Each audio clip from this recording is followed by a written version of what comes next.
أعوذ بالله من الشيطان الرجيم بسم الله الرحمن الرحيم ربي أعوذ بك من همزات الشياطين وأعوذ بك ربي أن يحضرون رب اشرح لي صدري ويسر لي أمري واحلل عقدة من لساني يفقهوا قولي. معزز سامعین، خواتین و حضرات، آج 21 مئی 2020 جمعرات ہے. آج انشاءاللہ ہم نے جو کل سورہ النحل کے حوالے سے آیت نمبر 23 تک کا مطالعہ کیا تھا، اور اس میں خاص طور پر وہ مقامات جو تخلیق کے حوالے سے، جو کائنات میں مختلف پھیلی ہوئی اللہ تعالیٰ کی کریشن ہے، اس حوالے سے ہم نے وہ آیت دیکھی تھی. اور آج انشاءاللہ تعالیٰ آگے بڑھتے ہیں اور تخلیق کے مختلف جو مراحل ہیں، مختلف جو مظاہر ہیں اللہ تعالیٰ کی کائنات کے اندر، اسی کو انشاءاللہ تعالیٰ لے کے چلتے ہیں. اور بہت سارے مقامات اسی صورت میں ہی آپ کو ملیں گے. میں چاہتا ہوں جو تخلیق کے حوالے سے بہت سارے جو مقامات اس صورت میں سورہ النحل میں آئے ہیں 16 نمبر میں، اسی کو انشاءاللہ آج آگے بڑھاتے ہیں. اور آج کا جو ہمارا درس ہے وہ شروع ہوگا 48 آیت سے. سورہ النحل 16 نمبر ہے، اور اس کی ہم انشاءاللہ 48 نمبر جو آیت ہے، 48 نمبر آیت ہے، وہاں سے ہم بات شروع کرتے ہیں. اور سب سے پہلے میں گزارش آپ سے یہ اکثر کرتا رہتا ہوں کہ آپ ایک تو یہ ہے کہ وہ سورہ الاعراف آیت نمبر 204 یہ بہت ضروری ہوتی ہے، بابر کرتا رہتا ہوں میں کہ اس کو آپ سامنے رکھیں، اور اپنے قرآن کریم کی کاپی جو ہے، قرآن کریم کی جو جلد آپ کے گھر میں موجود ہے کتاب اللہ، اس کو آپ کھول لیں. جب آپ اس کے ساتھ لفظوں کے اوپر غور کریں گے نا، تو آپ کو بہت سارے مقامات آپ کے نظروں سے گزریں گے، الفاظ گزریں گے، آیات گزریں گے، پھر آپ کے لیے آسانی ہو جائے گی سمجھنے کے والے سے. تو کوشش کیا کریں کہ آپ جب بھی آپ قرآن کریم کا درس سنیں، اللہ کی کتاب کو کھول کے اپنے سامنے رکھیں، خالی میری آواز نہ سنتے جائیں.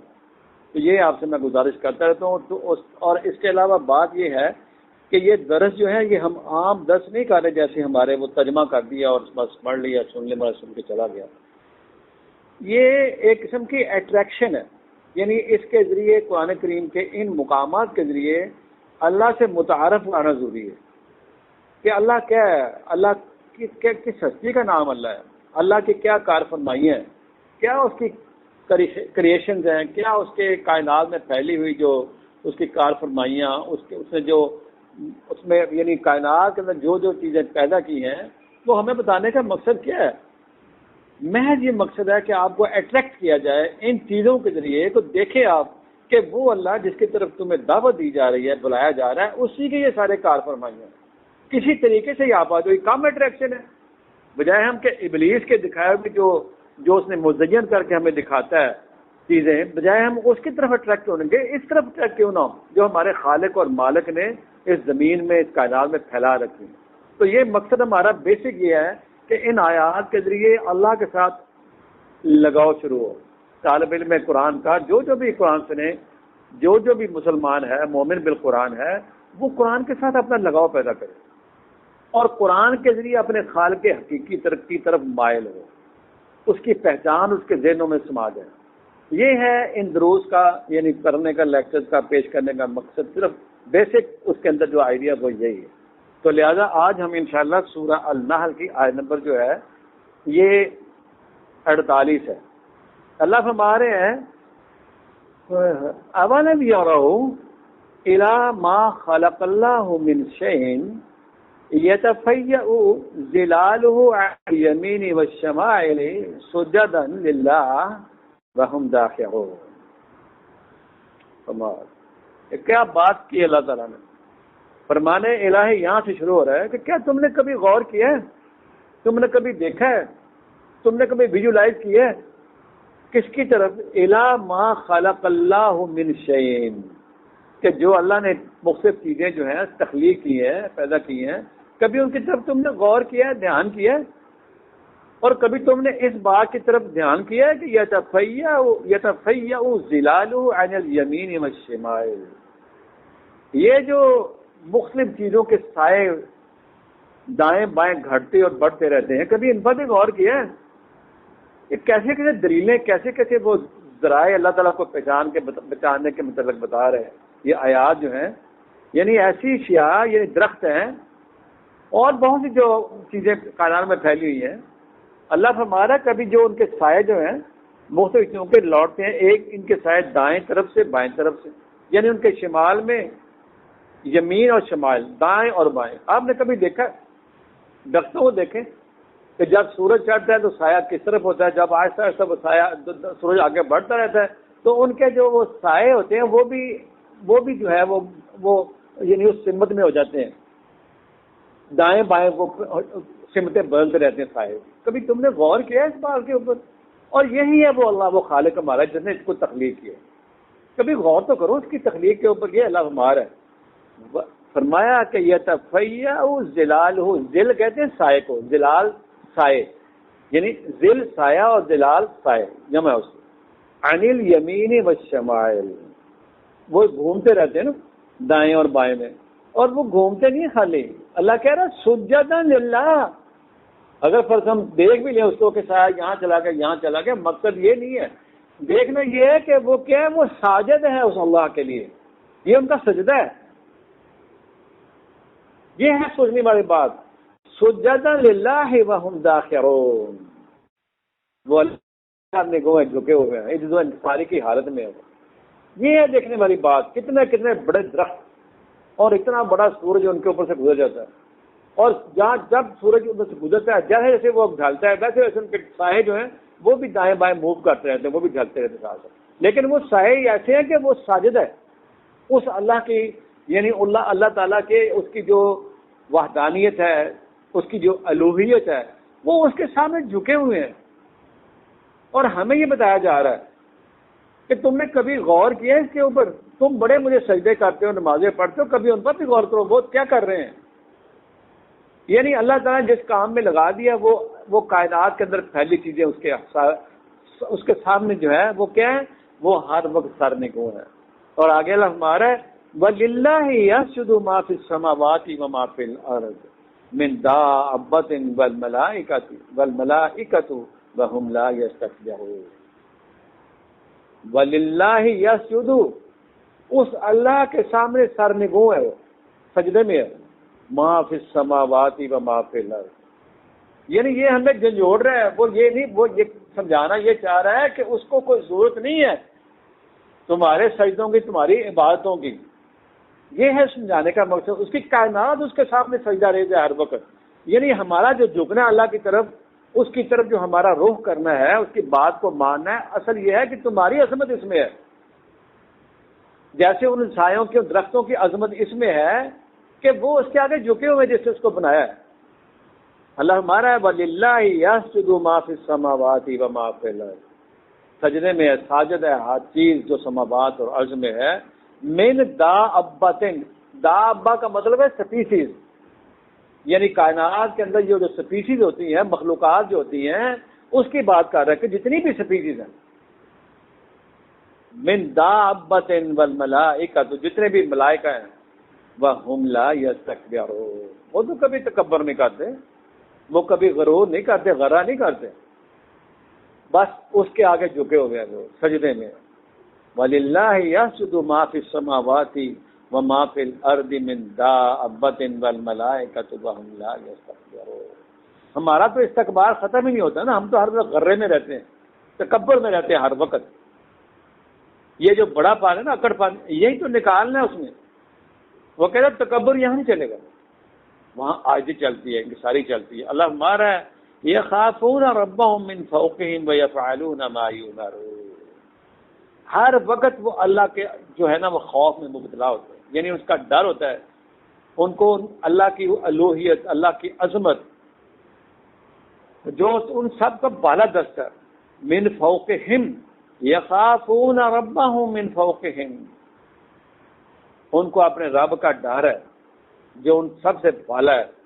وَيَفْعَلُونَ مَا يُؤْمَرُونَ، بس جو وہ کوئی حکم لگاتا ہے ان کو، وہ اس حکم کے مطابق وہ افعال کرتے رہتے ہیں، ایکٹ اپون کرتے ہیں اس کے مطابق. انسان کو جھنجھوڑا جا رہا ہے کہ تمہیں اتنی زبردست تخلیق کی ان سب اشیاء کے اوپر، تمہیں سمع، بصر اور فواد کی اتنی بڑی ہم نے صلاحیتیں دی ہیں کہ تم اپنی شوق سے اپنی ولنگنیس سے میری طرف آؤ گے، تو تم کیا کر رہے ہو؟ تم نے کبھی غور کیا اس بات کے اوپر؟ اللہ فرمایا ہے وقال اللہ لا تتخذوا الہین اثنین، اللہ فرما رہا ہے کہ اللہ وقال اللہ، اور اللہ فرماتا ہے کہ کوئی نہیں ہے کائنات کے اندر دو الہ نہیں ہے، الہ صرف ایک ہی ہے۔ اگر دو الہ ہوں تو روئے زمین کے اوپر فساد ہی فساد برپا ہو جائے۔ یہ ایک اور صورت میں آیت میں آئے گا یہ بات کہ اگر دو الہ ہوتے کائنات کے اندر تو فساد ہی فساد برپا ہوتا۔ تو یہاں اللہ فرما رہا ہے، اللہ ہی فرما رہا ہے وقال اللہ، اللہ تعالیٰ فرما رہے ہیں لا تتخذوا، مت پکڑنا، الہین اثنین، دو معبود نہ بنانا، انما ہوا الہ واحد، اللہ جو ہے وہ الہ واحد ہے، اللہ ہی ایک واحد ہے، واحد اللہ ہے، پوری کائنات کا ایک ہی اللہ ہے، دو الہ نہیں ہے۔ اگر دو الہ ہوں تو پھر ضرور زمین کے اوپر کیا ہو جائے؟ بگاڑ ہی بگاڑ پیدا ہو جائے۔ یہ ہے کہہ رہے ہیں کا مقصد۔ تو فرمایا کہ وقال اللہ، اللہ فرماتے ہیں لا تتخذوا الہین اثنین، دو الہ نہیں بنانے آپ، مت پکڑو، ایک ہی معبود ہے برحق جو ہے جس نے پوری کائنات کو پھیلا رکھا ہے، بس اسی کے ساتھ وابستہ ہو کے رہ جاؤ۔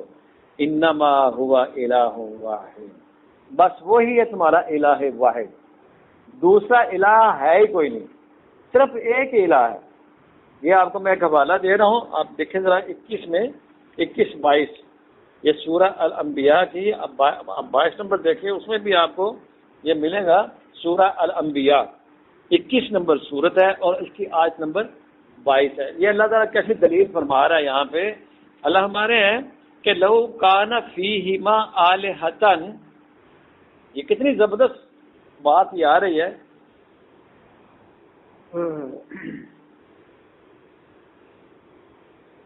فرمایا یہ 21 سے شروع کر دیتے ہیں، 21 سے اللہ ہمارے ام اتخذوا آلہۃ من الارض ہم ینشرون، ام اتخذوا آلہۃ، کہ جن کو تم نے زمین میں اپنا بنایا ہوا الہ بنایا ہوا ہے، معبود بنا لیا ہے، ہم ینشرون، کیا وہ ان کو اٹھا کھڑے کریں گے دوبارہ؟ اور 22 میں اللہ ہمارا ہے لو کان فیہما آلہۃ، کہ اگر زمین کے اوپر دو الہ ہوتے، یعنی آسمان اور زمین کو مخاطب کے کہا جا رہا ہے، فیہما دونوں میں، آسمان اور زمین، لو کان فیہما آلہۃ الا اللہ، کہ اگر اللہ کے علاوہ دو الہ ہوتے، دو یعنی دو کی ملکیت ہوتی، آسمان اور زمین میں اگر دو ہوتے نا الہ، دو معبود ہوتے، دو اللہ ہوتے، تو فرمایا لفسدتا، تو روئے زمین کے اوپر، آسمانوں کے اوپر پھر فساد ہی فساد برپا ہوتا، جیسے کہ ہماری یہاں روئے زمین کے اوپر ہے، ہر ملک میں فساد ہی فساد ہے، روئے زمین کے اوپر ہمارے اپنے یعنی اپنے ہاتھوں سے پیدا کرتے مسائل ہی مسائل، پرابلم فساد ہی فساد، فساد ہی فساد۔ تو اگر وہاں بھی دو الہ ہوتے سماوات اور ارض کے اندر، تو اللہ فرما رہا ہے تو پھر کیا ہوتا؟ لفسدتا، وہ ایک الہ یہ کہتا کہ تم چاند سے کہتا نکلو، اور دوسرا کہتا نہیں تم ڈوب جاؤ، ایک کہتا سورج کو تم نکلو بھی باہر چمکو طلوع ہو جاؤ، دوسرا کہتا نہیں تم غروب ہو جاؤ، تو کیسا نظام چلنا تھا؟ بات سوچے تو سیدھا بندہ کرے۔ یہ کہنے کا مقصد یعنی ایک الہ کوئی کرتا آرڈر، دوسرا الہ کوئی آرڈر کرتا ہے، جیسے ہمارے یہاں ہے، اپنے ملک کے دیکھ لیں، ایک گورنمنٹ کچھ کہتی ہے، دوسری گورنمنٹ کچھ کرتی ہے، ایک بندہ کچھ کہتا ہے، دوسرا بندہ کچھ کہتا ہے، تو بگاڑ تو پیدا ہوگا نا، یونیفارمٹی تو ہے ہی نہیں نا۔ یہ ہے کہنے کا مقصد۔ کہتا ہے اللہ فرماتا ہے لو کان فیہما آلہۃ الا اللہ لفسدتا، اگر ایک اللہ کے علاوہ دو اللہ ہوتے تو فساد ہی فساد برپا ہوتا ہے پوری کائنات کے اندر۔ یہ دلیل کتنی زبردست دلیل ہے۔ اس کا مطلب یہ کہ ایک ہی الہ ہے۔ فرمایا کہ فسبحان اللہ رب العرش عما یصفون، پاک ہے وہ ذات، مبرہ ہے وہ ذات، اللہ، وہ اللہ جو ہے ان سب فسادیوں سے، ان قسم کے اس قسم کے الہوں سے، ہر قسم کے وہ برتر ہے، اپ ہے وہ، اپ یعنی بالا ہے وہ وہ ہر قسم کے شرک سے پاک ہے. فسبحان اللہ رب العرش، وہ عرش کا رب ہے. فرمایا اما یصفون، یہ جس قسم کی باتیں کر رہے ہیں مخالفین کہ وہ تو جی یعنی اللہ تعالیٰ کے متعلق ان کے جو مختلف خیالات تھے اس حوالے سے اللہ نے ان کا جو ہے وہ جواب دیا ہے کہ اللہ جو ہے وہ الہ واحد ہے. جو ہم پڑھ رہے ہیں سورہ النحل میں آیت نمبر جو 51 پہ آئے تھے ہم، انما هو الہ واحد فإیایا فرحبون. بس تم نے اسی سے ہی اپنے آپ کو کیا کرنا ہے، اس سے ڈرنا، ایک اللہ سے، ایک اللہ کے ہو کے رہنا ہے، اور ڈرنا تو صرف اسی سے ڈرنا ہے اور کس سے نہیں ڈرنا آپ نے. یہ اللہ تعالیٰ فرما رہے ہیں ہمیں. یہ ہے کہنے کا مقصد اللہ تعالیٰ کا کہ تم نے کیا کرنا ہے، فَإِيَّايَ فَارْهَبُونِ. اگر کسی کا ڈر رکھنا تو میرا رکھنا. فرمایا وَلَهُ مَا فِي السَّمَاوَاتِ وَالْأَرْضِ وَلَهُ الدِّينُ وَاصِبًا أَفَغَيْرَ اللَّهِ يَتَّقُونَ. اللہ ہمارا وَلَهُ مَا فِي السَّمَاوَاتِ وَالْأَرْضِ، جو کچھ بھی سماوات ارض میں ہے سب اس الہ واحد کا ہی تو ہے. وَلَهُ الدِّينُ وَاصِبًا، اور ہر کوئی جو ہے اس کے اوپر اسی کی اطاعت، اس کی عبادت ہر حوالے سے پابند ہے. ہم بائنڈنگ ہے صرف اسی اللہ کے، ہمارے اوپر لازم ہے کہ صرف ہم اسی اللہ کے ہو کے رہ جائیں. بس ہماری عبادات، ہماری اوبیڈینس، ہماری اطاعت جو ہے وہ الہ واحد کے ہی سامنے اسی کے لیے حوالے سے ہونی چاہیے. فرمایا آفا غیر اللہ تتقون، تو کیا تم پھر غیر اللہ سے تم ڈرتے ہو؟ تمہیں اللہ کا ڈر نہیں ہے؟ آفا غیر اللہ تتقون، تم کیا ڈرو گے صرف اللہ کے جو باقی جو غیر اللہ ہیں اس سے تم بڑا ڈرتے ہو کہ ان کی شان میں گستاخی نہ ہو جو اس سے تم بڑا ڈرتے ہو. تم اس اللہ سے ڈر رہے جس کی یہ ساری کائنات اس نے پھیلا رکھی ہے، تمہیں اس کا کوئی ڈر نہیں ہے. یہ ہے کہنے کا مقصد. اب ہم تھوڑا سا اور آگے چلتے ہیں. یہ آپ کو ملیں گی آیات اسی حوالے سے، یہ تخلیق کے حوالے سے جو آیات ہمارے سامنے ہیں ہم ان کو کوشش کریں گے وہی آپ کے سامنے کھولیں. ویسے تو یہ صورت بہت زبردست ہے، کبھی انشاءاللہ موقع ملا تو اس کو پوری کھلائیں گے سامنے. یہ میں آپ کو لے جا رہا ہوں. یہ اللہ اکبر، آیت نمبر آپ نکال لیں 66 سورہ النحل. یہ ایک پورا نا ٹریک چلے گا، پورا سیکوینس کے ساتھ یہ آیتیں چلیں گی آگے، اس لیے میں نے یہ سلیکٹ کیا ہے. یہ سورہ النحل کی آیت نمبر پر ہم چلتے ہیں آپ کو 66 میں چلیں ذرا. صفحہ نمبر آپ کو ملے گا 341. جو ہمارے پاس قرآن مجید پڑھا ہے اس میں صفحہ نمبر 341 ہے، اور جن لوگوں کے پاس یہ کاپیاں اس قسم کی ہوں گی تو وہ اس میں اپنے صفحہ کو ثانیہ نکال لینا. اللہ فرما رہے ہیں کہ وَإِنَّ لَكُمْ فِي الْأَنْعَامِ لَعِبْرَةً، وَإِنَّ لَكُمْ، بے شک تمہارے لیے، فِي الْأَنْعَامِ، انعام کہتے ہیں مویشیوں کو، دو ڈنگروں کو. فِي الْأَنْعَامِ لَعِبْرَةً، عبرہ کا مطلب آپ کے لیے کیا، اس میں لیسن ہے، سبق ہے آپ کے لیے. سبق کیا ہے یعنی کیا چیز ہے جو غور کرنے والی اس کے اندر لیسن کیا آ رہا ہے. یہ دیکھیں اللہ کا لیسن. فرمایا کہ نسقیکم مما فی بطونہ من بین فرث ودم لبنا خالصا سائغا للشاربین. کمال ہے یہ انداز اللہ تعالیٰ کا، کمال یہ سامنے لایا ہے ہمارے تخلیق کا. ذرا دیکھیں آپ مظہر یہ مظاہر دیکھیں تخلیق کے، کیسے سمجھا رہا ہے اللہ تعالیٰ کہ کاش کسی طریقے یہ انسان جو ہے نا میری طرف راغب ہو جائے. یہی ہے اس قرآن مجید کا ان آیات کا پیش کرنے کا مقصد. اور تمام انبیاء اسی کے لیے آئے ہیں کہ اللہ کا جو تشخص ہے، جو اس کا کانسیپٹ ہے، وہ انسانوں کے اندر جو ہے وہ کیا کر دیا جائے، یعنی سمو دیا جائے، جاگزی کر دیا جائے کہ یہ ہے وہ تمہارا نا. تم کیا چھوٹے چھوٹے چکروں میں پڑے رہتے، کبھی اس کے پاس، کبھی اس کے پاس، کبھی اس کے پاس. ان چکروں سے نکلو باہر. سب چوکٹوں پہ بجائے آپ سارنگو ہونے کے ایک چوکھٹ ہی کر لو، اس کو اختیار کر لو، ایک ہی دہلیز پر ہی آ جاؤ، وہ کافی ہے، بہت کافی ہے. ان کے پاس تو کچھ بھی نہیں ہے جن کے جا کے تم دروں کے اوپر جھکتے ہو. تم مختلف جو دنیاوی قوتیں ہیں جا کے ان کے تم دروں پہ سلامی کرتے ہو، جھکتے ہو. کیا تم نے لینا وہاں؟ ان کے پاس تو کچھ بھی نہیں ہے. یہ ہے بتانے کا مقصد ایک ہی، جس طرح وہ پوری کائنات اس کے سامنے جھکی ہوئی ہے، تم بھی جھک جاؤ، تمہیں کیا مسئلہ ہے؟ تمہیں تو بڑے پیار سے بنایا تھا اس نے۔ تو یہ فرمایا اللہ نے کہ ان جانوروں کے اندر تمہارے لیے کیا سبق ہے، نسقیکم، پلاتے ہیں ہم تمہیں، مما فی بطونہ، جو ان کے پیٹوں میں ہوتا ہے، من بین فرث و دم لبنا خالصا سائغا للشاربین۔ کبھی تم اپنی بھینس کو دیکھ لو، گائے کو، بکری کو دیکھ لو کہ گوبر علیحدہ کرتا ہے، اس میں سے بلڈ علیحدہ کر کے درمیان سے ایک نالی چل رہی ہے، اس کے اندر سے اس کے خدودوں سے کھینچ کے لاتا ہے وہ دودھ، کیسا میٹھا دودھ لاتا ہے وہ، نور ہوتا ہے وہ نور۔ دودھ کا کلر بھی اس کا اپنا عجیب ہوتا ہے۔ جب آپ کبھی دودھ کی طرف دیکھیں آپ، جب وہ انسان وہ جب دودھ لے رہا ہوتا ہے نا جانور کے، جب وہ اس کو وہ نکال رہا ہوتا ہے جانور کے اندر تھنوں کے ذریعے، اللہ فرما رہا ہے کہ اس کو کیا کرتے ہیں، گوبر اور خون علیحدہ کرتے ہیں، بلڈ جو اس کے اندر چل رہا تھا، نالیاں ساتھ ساتھ ہی ہوتی ہیں، گوبر کی بھی اور خون، اس درمیان سے کہیں سے لے کے آتا نالی وہ، اور وہ مکس اپ نہیں ہونے دیتا اس کو۔ اتنا زبردست سسٹم ہے، اس کو کبھی غور تو کریں اس کے اوپر، انسان غور ہی نہ کرتا۔ من بین فرث و دم، ان کے درمیان سے لاتا ہے وہ نکال کے، لبنا خالصا، پیور خالص دودھ، سائغا للشاربین، نہایت ہی خوشگوار ہوتا ہے وہ، نہایت ہی پیوریفائڈ، مکمل غذا ہوتی ہے وہ پینے والوں کے لیے۔ اللہ فرما رہا ہے وہ ہر قسم کے جراثیم سے ہی پاک ہوتا ہے وہ۔ لاتا کہاں سے نکال کے؟ آپ دیکھیں ذرا اس کی مشینری کی طرف تو کبھی غور تو کریں، اس کی تخلیق کی طرف۔ اور ہم کیا کرتے ہیں اس دودھ کے ساتھ؟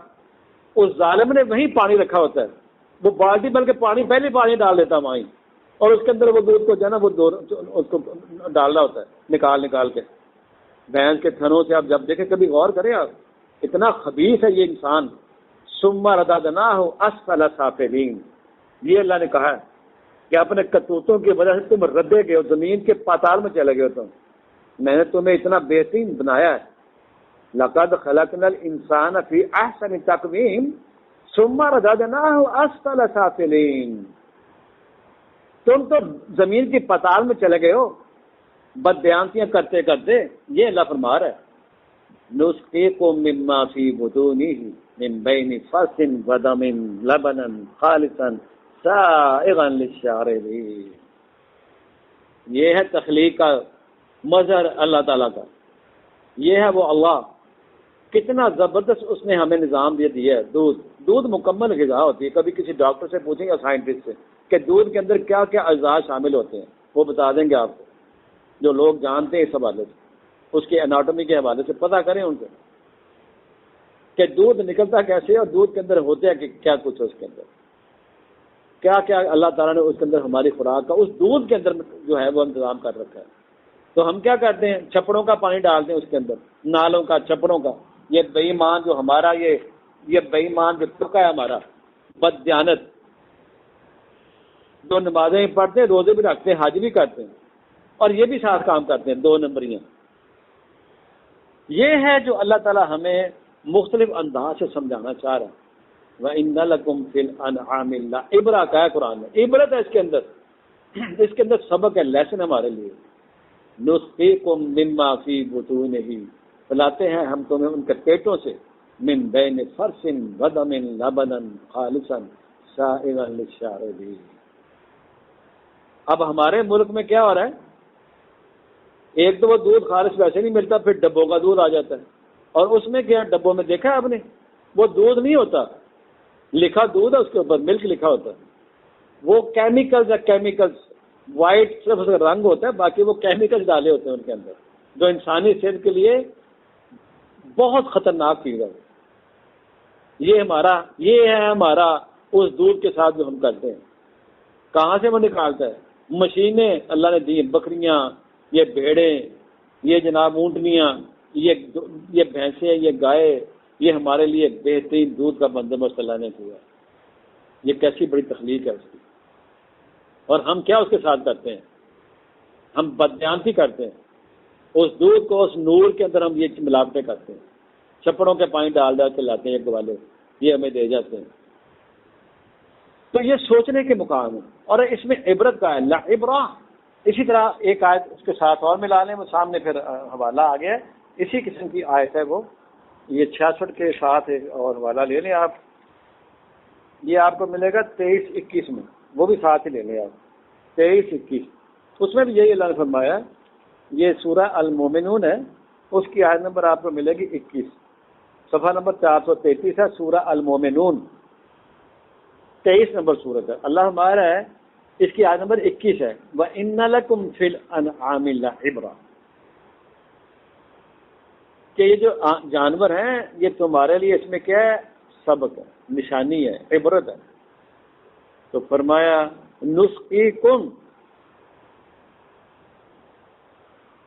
نسقیکم پلاتے ہیں ہم تمہیں، مما فی بطونہا، جو ان کے پیٹوں میں ہوتا ہے، وَلَكُمْ فِيهَا مَنَافِعُ كَثِيرَةٌ، بہت ہی نفع مندی رکھی ہم نے اس کے اندر، اور فرمایا کہ وَمِنْهَا تَأْكُلُونَ، اور پھر تم اس کو کھاتے بھی ہو، جانوروں کا گوشت بھی ہم کھاتے ہیں، خوب پھاڑتے ہیں ہم روزانہ، ہزاروں لاکھوں بیچارے جانور ہمارے لیے جو ہے وہ حلال ہوتے ہیں، اور خوب کھاتے ہیں مزے کے ساتھ، اور جو گوشت ہوتا ہے اس میں پانی ملاتے ہیں ہم، یہ کرتے ہیں ان کے ساتھ، اس میں سے پھونکے مار کے تو اس کو پھلا لیتے ہیں، اس کو ظالم وہ کھلاتے ہیں پھر، یعنی ملاوٹ کا کوئی انہوں نے جانے دینا نہیں، ہاتھ سے کوئی موقع جانے دینا نہیں، اس کے دودھ میں پانی ملاتے ہیں، اس کی جو گوشت ہوتا ہے اس میں بھی جو ہے وہ 2 نمبری کرتے ہیں۔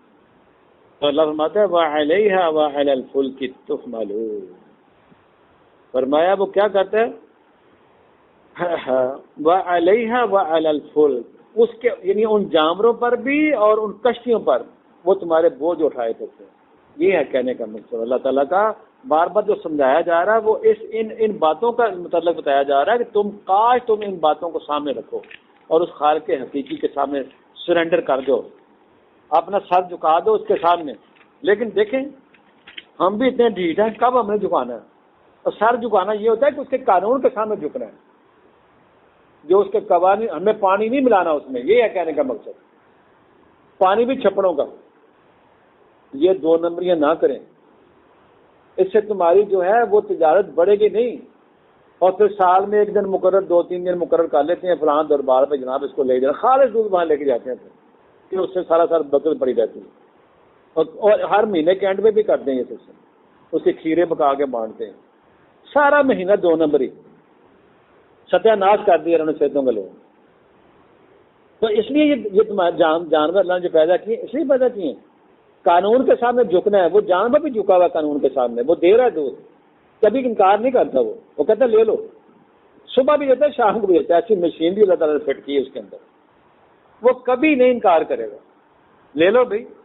تو یہ ہے سمجھنے والی باتیں، یہ ہے عبرت کے نشان۔ اللہ آگے فرما رہا ہے آیت نمبر آپ کو 67 میں، وَمِن ثَمَرَاتِ النَّخِيلِ وَالْأَعْنَابِ تَتَّخِذُونَ مِنْهُ سَكَرًا وَرِزْقًا حَسَنًا إِنَّ فِي ذَلِكَ لَآيَةً لِقَوْمٍ يَعْقِلُونَ۔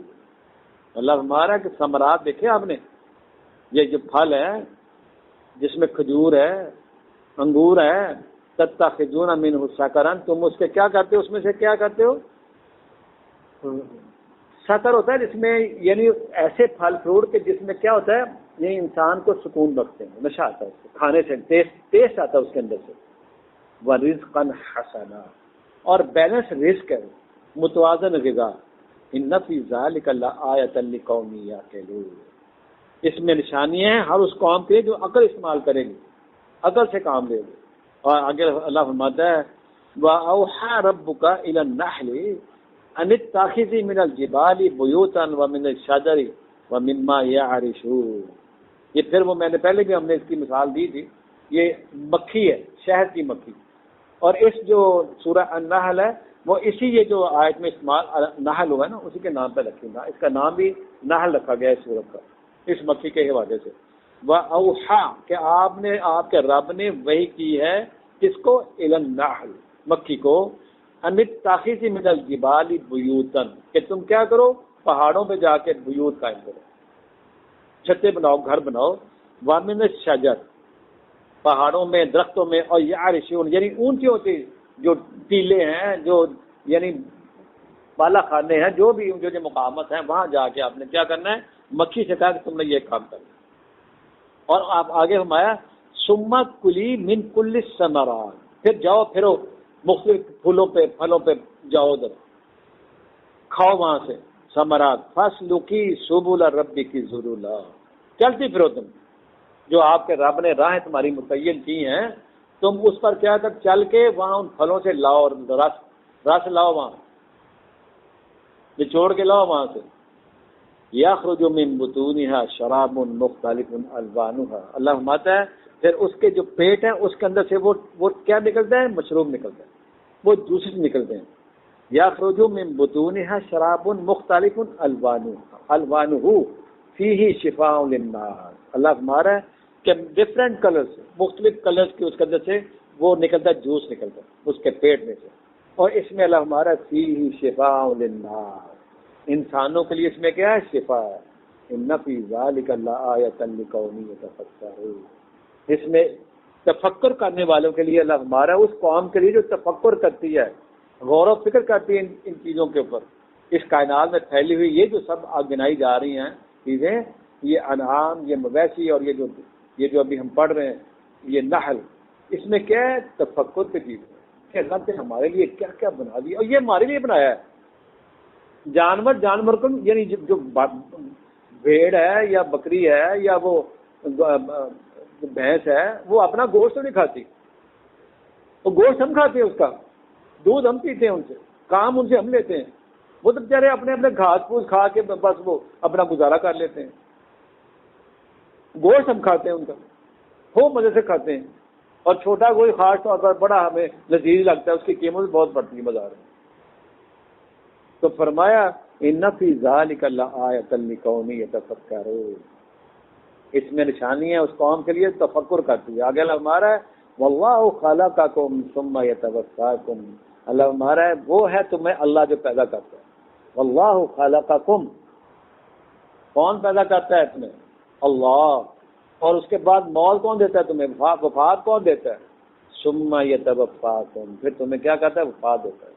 وَمِنْكُمْ مَن يُرَدُّ إِلَىٰ أَرْذَلِ الْعُمُرِ لِكَيْ لَا يَعْلَمَ بَعْدَ عِلْمٍ شَيْئًا إِنَّ اللَّهَ عَلِيمٌ قَدِيرٌ۔ اللہ فرما رہا ہے کہ تم میں سے بعض پھر کیا ہے، ایک ایسی سٹیج پر انسان پہنچ جاتا ہے جسے رذیل العمر کہا جاتا ہے، یعنی بڑھاپا، ایک ایسی عمر پر انسان پہنچ جاتا ہے، فرمایا کہ لِكَيْ لَا يَعْلَمُ بَعْدَ عِلْمٍ شَيْئًا، پتہ ہونے کے باوجود وہ کیا کرتا ہے؟ بھولا ہوتا ہے، اس کو نہیں جانتا کچھ بھی۔ یعنی انسان کے اوپر ایک ایسا وقت آتا ہے، ایسا ایک سٹیج آتی ہے، ایسی عمر کا حصہ آتا ہے کہ پتہ ہونے کے باوجود بھی جو ہے نا وہ کچھ نہیں جانتا، بالکل اس کا مائنڈ جو ہے وہ کام کرنا چھوڑ جاتا ہے، آنکھیں ڈھیلی پڑ جاتی ہیں، دانت ختم ہو جاتے ہیں، یعنی ایک وہ یہ اسے رذیل العمر کا، ارذل العمر یعنی بڑھاپا سمجھ لیا۔ تو فرمایا ان اللہ علیم قدیر، اللہ جو ہے وہ علیم بھی ہے، صاحب علم اور قادر بھی ہے، اس نے ہر چیز کے پیمانے مقرر کیے ہوئے ہیں۔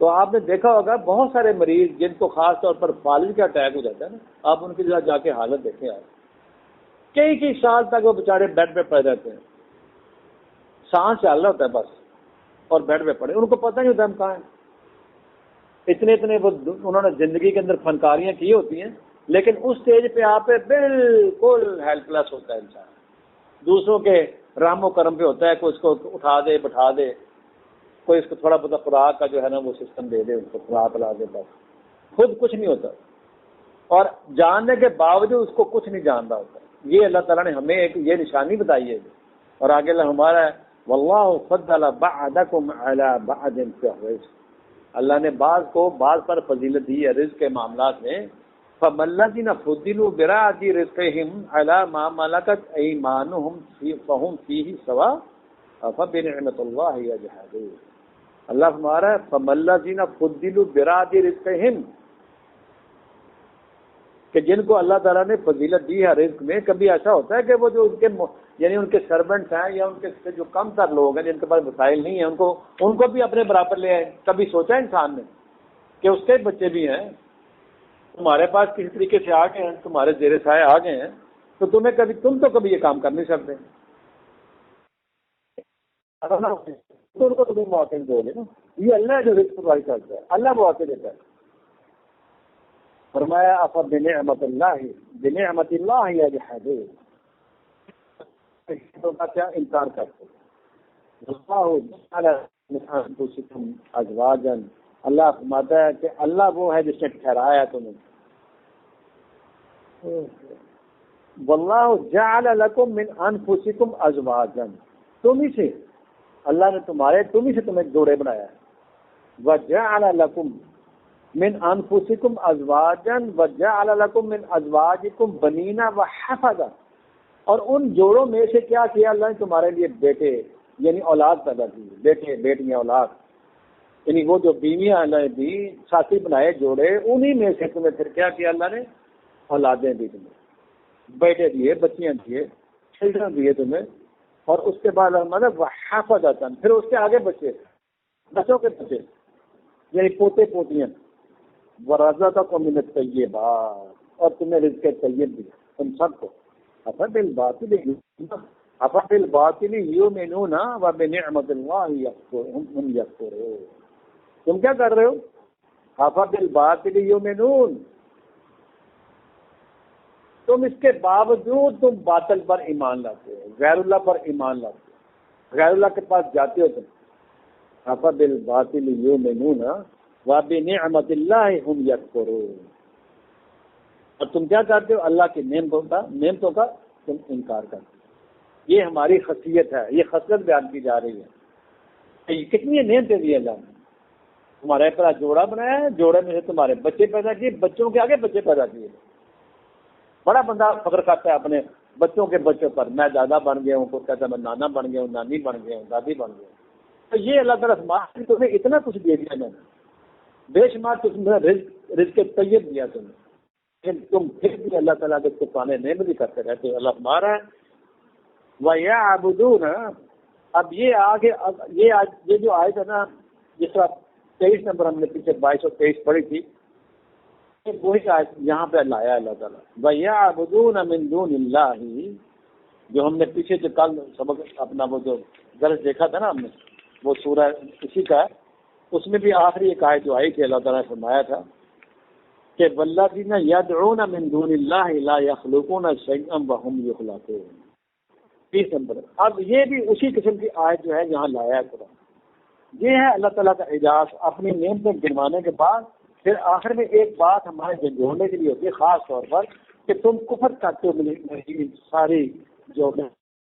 اللہ ماتا ہے وَيَعْبُدُونَ, اور تم عبد بنتے ہو من دون اللہ, اللہ سے ہٹ کر جتنی بھی ہستیاں ہیں, اللہ کے ساتھ ساتھ اور اللہ کے علاوہ تم نے کیا کیا ہوا ہے؟ عبدیت. تم ان کے غلام بنے ہوئے ہو. مالا یملک لہم رزقا, ان کے پاس یہ اختیار نہیں ہے کہ تمہیں رزق دیں. وَيَعْبُدُونَ مِن دُونِ اللَّهِ مَا لَا يَمْلِكُ لَهُمْ رِزْقًا مِنَ السَّمَاوَاتِ وَالْأَرْضِ شَيْئًا وَلَا يَسْتَطِيعُونَ. اللہ, یہ ہے میں جو کہہ رہا ہوں میرے طلباء قرآن, میں آپ کو یہ درس اسی لیے یہ بیان کرنے کا, بتانے کے مقصد یہ ہے ان کلاسز کا. یہ جتنے بھی اللہ تعالیٰ نے یہ اپنی نعمتیں گنائی ہیں, اس کے طرف ہمیں جانا ہے. اس جو الہ واحد ہے جس کا تعارف آ رہا ہے, جس نے ہمیں اتنا کچھ دیا. اللہ ہمارا ہے کہ وہ جن کو تم بڑا پوچھتے ہو جا کے نا, یعبدون من دون اللہ ما لا یملک لہم رزقا من السماوات والارض شیئا ولا یستطیعون. ان کے پاس طاقت نہیں ہے, کہاں سے دیں گے تمہیں؟ ان کے پاس قدرت نہیں ہے. یہ جن کے پاس تم جاتے ہو ان کے پاس ان کی اختیار بھی چیز نہیں ہے یہ کہ تمہیں رزق دیں گے. ما لا یملک لہم رزقا من السماوات والارض شیئا ولا یستطیعون. ذرا برابر سے اختیار نہیں ہے, ذرا بھر. تم نے اپنی امیدیں وابستہ کر رکھی ہیں ان ہستیوں پر. یہ ہے اللہ تعالیٰ, جہاں سے اللہ تعالیٰ کو پھر بڑا غصہ آتا ہے. اور یہ جتنی بھی اس وقت پریشانیاں دنیا میں آئی ہوئی ہیں یہ شرک کا بنیادی وجہ. اس شرک سے تو بنا کرنے کے لیے انبیاء آتے رہے. ہزاروں سال کی تاریخ قرآن مجید کے اندر موجود ہے کہ انبیاء آ کے یہ ابدیت ہی سمجھاتے رہے ہیں، اپنے عوام کو، لوگوں کو یہ سمجھاتے رہے. جتنے بھی یا قوم اعبدوا اللہ، یا قوم اعبدوا اللہ، یا قوم اعبدوا اللہ، جتنے بھی انبیاء قرآن کریم میں آپ کو ملے گا انشاءاللہ کریں گے، اس پر بھی لائیں گے ان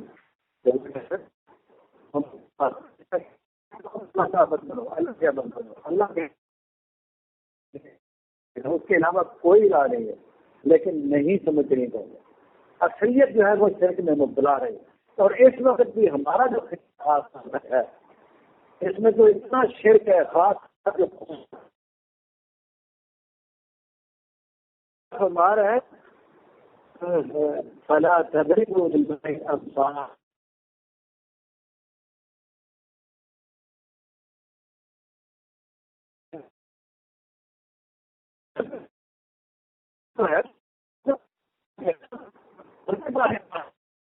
اللہ کہتا ہے مت لاؤ مثالیں ان کے، اللہ کے سامنے مت لاؤ.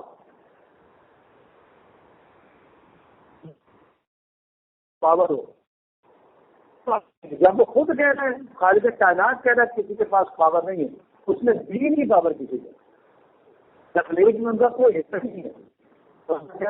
کھڑا کرو مثالیں اللہ سے، اللہ تعالیٰ کے حوالے سے.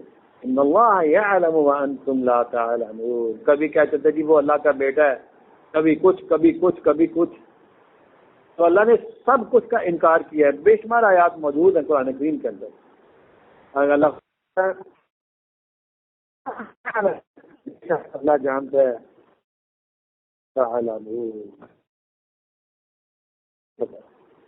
اب یہاں تک پھر آگے جو ہے نا وہ ٹریک تو چل رہا ہے ابھی، لیکن وہ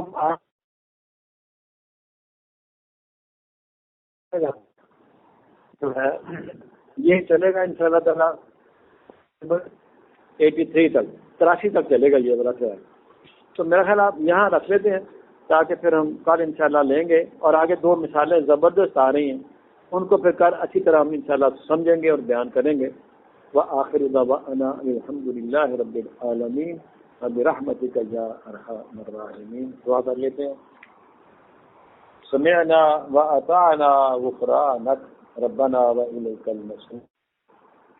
ربنا لا تؤاخذنا ان نسینا او اخطانا ربنا ولا تحمل علينا إصرا كما حملته على الذين من قبلنا ربنا ولا تحملنا ما لا طاقة لنا به واعف عنا واغفر لنا وارحمنا أنت مولانا فانصرنا على القوم الكافرين ربنا لا تجعلنا فتنة للذين كفروا فتنة للذين فسقوا فتنة للذين ظلموا واغفر لنا ربنا انك انت العزيز الحكيم ربنا تقبل منا انك انت السميع العليم وتب علينا انك انت التواب الرحيم ربنا واجعلنا مسلمين لك ومن ذريتنا امة مسلمة لك وارنا مناسكنا وتب علينا انك انت التواب. اے ہمارے پروردگار، ہم نہایت ہی کمزور ناتواں انسان نہیں. مولا ہماری غلطیوں کو، ہماری خطائیوں کو معاف کرنا. مولا کریم مجھ سے کوئی اس قرآن کریم کو بیان کرنے میں، کسی حرف میں، کسی قدمے میں یا اللہ غلطی لگ جائے مجھے معاف کرنا. اور سب ساتھی جو طلباء قرآن یہ قرآن کریم سن رہے ہیں، مولا کریم ان کے علم اور فہم میں اضافہ کرنا، ان کو اس قرآن کریم کی یا اللہ برکات عطا فرما. اس کے ساتھ ان کا تعلق جو ان کے بچوں کا، ان کے گھر والوں کا، میری بہنیں، میری بیٹیاں، میرے بھائی، بچے جو بھی سنتے ہیں قرآن کریم، مولا کریم اس کے ساتھ ان کا تعلق پیدا کرنا اور ان کو اس کی سمجھ عطا فرما یہ قرآن کیا ہے اور کس طرح آپ کے ساتھ جڑ سکتے ہیں. یا اللہ ہمیں سمجھ عطا فرما، ہمارا علم اور فہم اضافہ فرما، ان کے رزق میں برکت پیدا فرما، ہمارے ملک پر اپنی خیر و برکت عطا فرما. اور جتنی بھی قوتیں اس کو گرانے میں، اس کو تباہ کرنے میں یا اللہ تلی ہوئی ہیں، ان سب کو غرق کر. پروردگار عالم اس کو سنبھالنے کے لیے مولا کریم اپنے جناب خاص سے، اپنے خاص عباد ہیں جو تیرے بندے ہیں خاص، یا اللہ ان کو یہاں مقرر کر دے. ان کے لیے یا اللہ آسانی پیدا فرما، ان کو اس قابل کر دے کہ تیرے اس قرآن کریم کے مطابق اس ملک کے اندر تیرے قرآن کے نظام کو یہاں اسٹیبلش کر، تیری کبریائی، تیری بادشاہت کو یہاں قائم کر۔ وآخر دعوانا الحمدللہ رب العالمین برحمتک یا